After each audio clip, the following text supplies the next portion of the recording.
Korang nak workout sambil dengar lagu? Ini dia Monster Open Air 202 ataupun Monster Eye Spotlight. Itu dia guys, korang tengoklah tu, design dia menarik kan? Jom tak. Inilah dia guys, satu earbud yang full. Nampak design casing dia menarik gila. Dalam ada bateri indicator. Dekat bahagian dalam ni ada satu type C kabel, satu user manual dan extra air tip. Alright, so jom kita tengok apa dekat dalam ni. Inilah dia guys, earbud Monster Eye Spotlight. Yang ni dia tak ada touch sensor.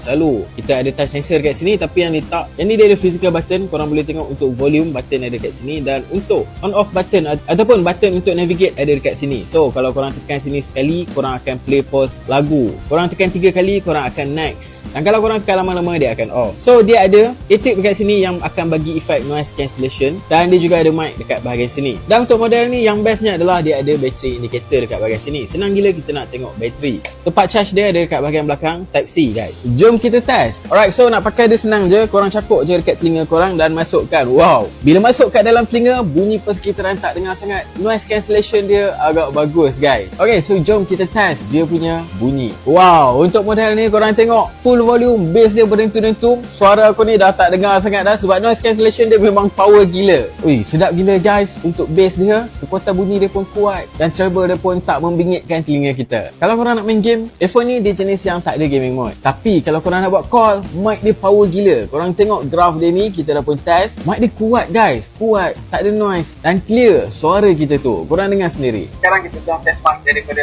Monster Open Air 202 dan bass. Korang dengar kan, mic dia jelas. So earphone ni memang sangat best untuk kegunaan bersukan, workout dan sebagainya. Memang dicipta untuk tu pun. Bunyi persekitaran pun tak dengar sangat. So kalau kita workout kat tempat yang ramai bising, tak ada masalah langsung guys. So guys, kalau korang minat, check out dekat beg kuning di bawah.